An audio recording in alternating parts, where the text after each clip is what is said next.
அவ்வளவுதான் உட்காரு. மழைதாயா? ஏய், கடலம்மா பேசும்போது மழை பெய்யலைன்னா அப்புறம் என்னடா இருக்கு? கடலுக்கு என்னடா மரியாதை இருக்கு? நீ நனைஞ்சா முளைச்சு போறதுக்கு வெங்காயம் இல்ல, விதையும் இல்ல, வெள்ளை பூண்டும் இல்ல. உட்காரு. ஏன் உட்காரு?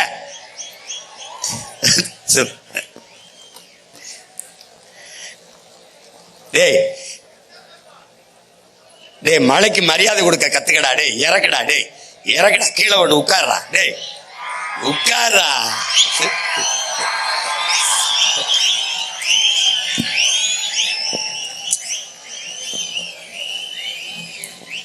ஒரு தொப்பிதான்.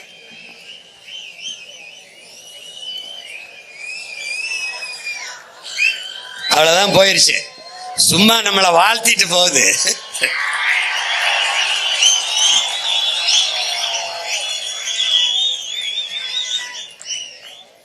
டேய் இதெல்லாம் தூக்காதரா.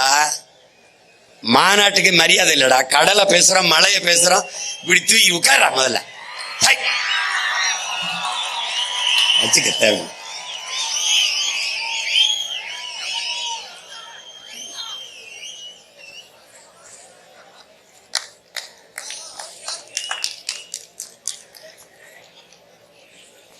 டேய், குண்டு மழை ஒழியும் போதே ஓடாம ஒரு இடத்துல என்ன வீர மறவர்களின் பிள்ளைகள்.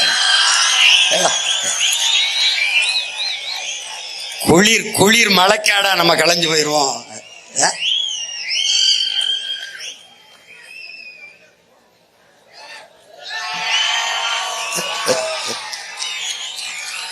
போடுப்பா, போடு.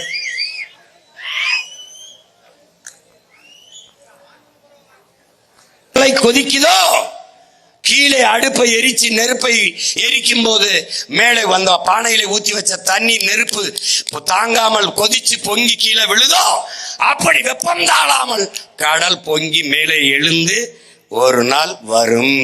எப்படி பானையில கொட்டுச்சு அப்படி வரும்.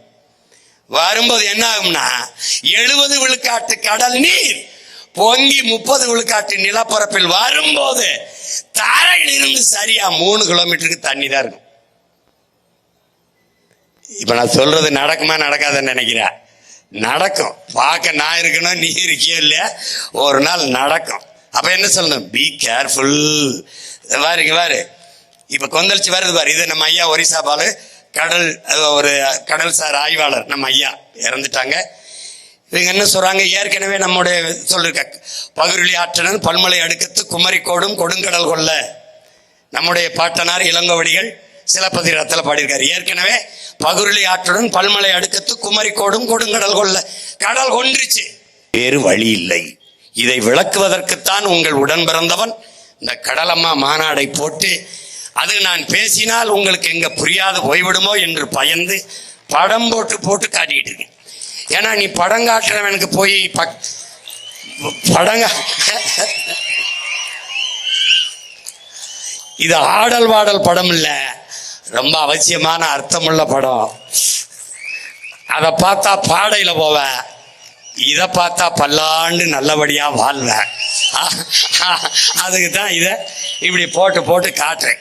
பார்த்துக்க பார்த்துக்க.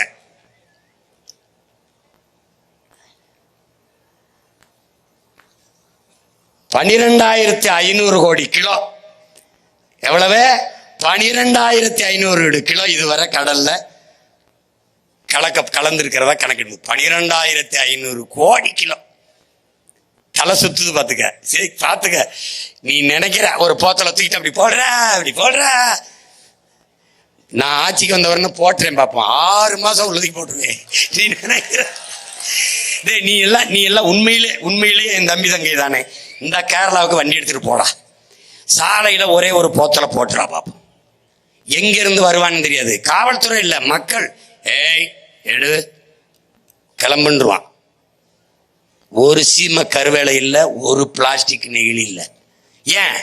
என் தம்பி சொன்ன மாதிரி நல்ல ஆத்தாளுக்கு நல்ல அப்பனுக்கு அந்த பிறந்து அந்த மண்ணின் மகன் மண்ணை தன் தாயின் மடியாக நேசிக்கிறவன் ஆளுகிறான். அப்படி ஒருவன் இந்த மண்ணில் வரணும். எவனால் முடியும்? பிரபாகரன் என்ற பெருமரவனின் மகனால் தான் முடியும். இந்த பாரு, இதை பார்த்து உனக்கு வீட்டுல நிம்மதியா தூக்கம் வந்துருச்சுன்னா என்னை மறந்துடுறா, இல்லைன்னா என்னை தேடி வாடா. இங்க பாரு, இது எப்படின்னா நுண்ணிய நெகிழி. இது மொத்தமா நீ பார்த்ததானே, இது துகள். இது கடல் சூப்புங்கிறான். கடலுக்குள்ள கண்ணுக்கு தெரியாது. இந்த ஒரு போத்தலில் மட்டும் 1 லிட்டர் கடல் நீரில் மட்டும் 10,000 1 லட்சம் நுண்ணிய நெகிழிகள் இருக்கு. 10,000 1 லட்சம் இந்த போத்தலுக்குள்ள மட்டும். இதனால என்னென்ன பிரச்சனை கொஞ்சம் பார்த்தே வாங்க, என்ன பிரச்சனைன்னு பாரு என்னென்ன பண்ணுது பாரு. இது என்ன ஆகிறதுன்னா பல லட்சக்கணக்கான பல கோடிக்கணக்கான உயிரினங்களை கொண்டு குவிச்சிருது. நெகிழி சூப்பாயிருச்சுங்கிறான். எப்படி நீங்க சின்னதா ஒரு காய்கறி வெட்டி போட்டு கோழி கறி நெறி போட்டு சூப் வைப்பியா அப்படின்ட்டு, இதுக்குள்ள இருக்கிற எல்லா உயிரினங்களும் தின்னு செத்துருது. இதுவரை எவ்வளவு 10 கோடி அளவில் இருக்குங்க. இந்த நெகிழியால செத்தது 10 கோடிக்கு மேல செத்து இருக்குன்றான். பாத்துக்க பாரு. இந்த பாரு, இந்த பறவை இப்ப பாத்தியா, இந்த பறவை பார்த்து எப்படி செத்து கிடக்கு. இது யாருன்னு பார்த்தா இவன் திமிங்கலாம் 40 கிலோ பிளாஸ்டிக்கை தின்னுருக்காப்ல. தரையில இருக்கிற யானை புலி கரடி குரங்கு எல்லாம் என்ன திங்கிறது தெரியாம தின்ட்டு சாகுது. தண்ணியில் இருக்கிறது தின்ட்டு சாகுது. இது என்னத்த சொல்ல வருது? ஒரு நாள் நீ இப்படி சாக போறாயின்னு சொல்லுது. நாம என்ன நினைக்கிறோம், அதெல்லாம் மலை எவ்வளவு உயரமோ அவ்வளவு உயரத்திற்கு நெகிழி பிளாஸ்டிக் குப்பை மலைகள் உருவாயிருச்சு.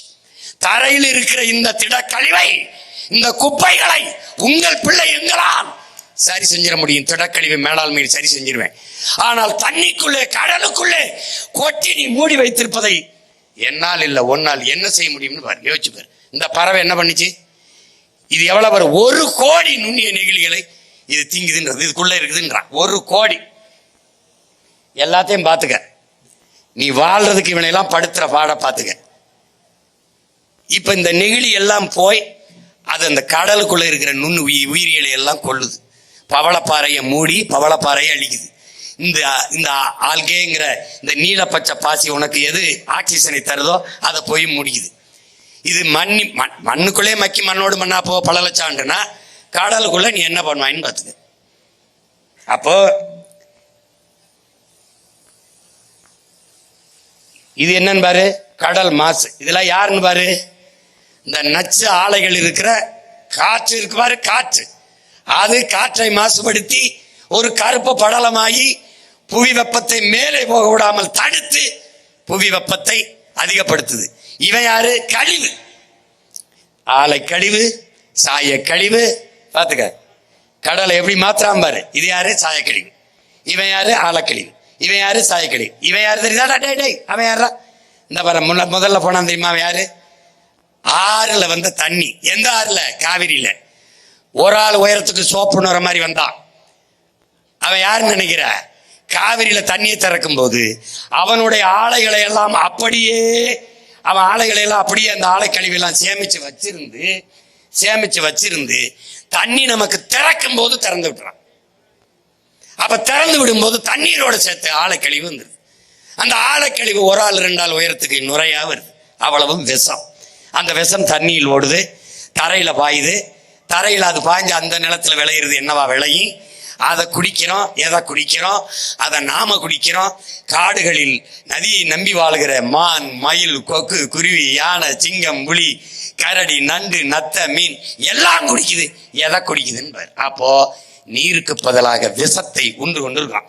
இப்ப யாரு? இதெல்லாம் எங்க போய் கலக்குது? உன்னுடைய கடலில். இது கடையில ஆலை கழிவு, எண்ணெய் கழிவு. ஒரு தடவை உங்களுக்கு எண்ணூர்ல என் தங்கச்சிக்கு தெரியும் நினைக்கிறேன், எண்ணூர்ல எண்ணெய் கொட்டிடுச்சு. நாங்கெல்லாம் போய் நின்னதை எடுக்கிறதுக்கு போராடினோம். அப்ப எங்க ஐயா கக்கனுடைய பேத்தி மாவட்ட ஆட்சியராக இருந்தாங்க, பணி செஞ்சுக்கிட்டு இருந்தாங்க.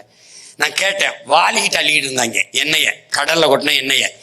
என்னன்னு கேட்டேன். கப்பல் மோதிருச்சுன்னு. தம்பி லாரன்ஸ் படத்துல பேய்க்கும் சண்டையும் வரல, அது மாதிரி கப்பல் மோதிருச்சு. அது மோதினதுல எண்ணெய் கொட்டிடுச்சு. எப்படா இங்கிருந்து வர்ற கப்பலை பார்க்காம மோதிச்சுன்னா அதுக்கு பதில் இல்லை. கொட்டிருச்சு.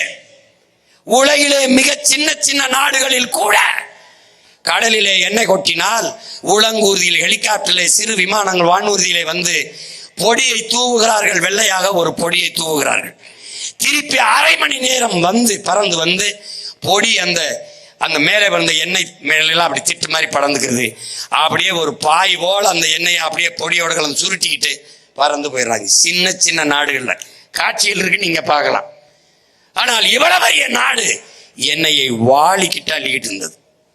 ஒரு வாரம் அள்ளிட்டு எண்ணெயை அள்ளி முடிக்க முடியல, விட்டுட்டாங்க. நான் போய் கேட்டேன், என்னங்க அப்படியே விட்டுட்டு போயிட்டீங்கன்னு. அதுவே சரியாயிருந்தான். அந்த எண்ணெய் தான் நீ இப்ப கொஞ்சம் முன்னாடி பார்த்தது மிதந்ததுல. இதெல்லாம் நீ பார்க்கிற பவள பாறைகள் எப்படி போய் இந்த சாய கழிவு எப்படி உன் கடலை மாசுபடுத்துதுன்னு நீ பார்த்துக்க. உன்னால நான் சொல்லும்போது கற்பனை பண்ண முடியாது. அண்ணன் காட்டிடுறேன் பாரு. இப்ப அடுத்து அணு உலை, நமக்கு உயிரோடு வச்ச கொல்லி. 2 ஆண்டுகளா அணு உலைக்கு எதிராக நம்ம போராடணும். நீ பார்த்த தமிழ்நாட்டில் இடிந்த கரையிலையும் கல்பாக்கத்திலையும் இந்த அணு உலைகள் இருக்கு. அதுல இடிந்த கரையில மிகப்பெரிய அணு உலை நிறுவப்பட்டிருக்கு. இந்த அணு உலை வேண்டாம் என்று சொல்லும் போது அட்டானமிக் பவர், அணு உலை இல்லாது எப்படி மின்சாரம் நமக்கு கிடைக்கும், போதிய அளவுக்கு எப்படி மின்சாரத்தில் நாம் நிறைவடைவது என்று இவர்கள் கேள்வி எழுப்புவார்கள். அப்போது நமக்கு எழுகிற கேள்வி, மின்சாரம் கண்டுபிடிக்கப்பட்டது அணு உலையாலா, அணு உலை கண்டுபிடிக்கப்பட்டது மின் உற்பத்திக்காகவா? இந்த கேள்வி நமக்கு எழுகிறது. இதை அறிவார்ந்த என் தம்பிதங்கள் கேட்டு பார்க்கணும். அணு உலை கண்டுபிடிக்கப்பட்டது மின் உற்பத்திக்காக அல்ல, மின்சாரம் கண்டுபிடிக்கப்பட்டதும் அணு உலையால் அல்ல. இப்ப அந்த அணு உலை செர்னோபில்ல 1986 வெடிக்குது. உலகத்தின் பேரழிவு. அன்றைய அதிபர், ரஷ்ய அதிபர் கோப்பர்சே பேசுகிறார், இது ரஷ்ய தேசத்திற்கு மட்டுமான அழிவு அல்ல, உலகத்திற்கு ஏற்பட்ட பேரழிவுங்கிறது. நாம் நம்பினோம் இந்த விஞ்ஞானிகள் நம்மை காப்பாற்றுவார்கள், ஆபத்து பார்ந்தவர்கள் என்று ஏமாந்து விட்டோம் என்கிறார்.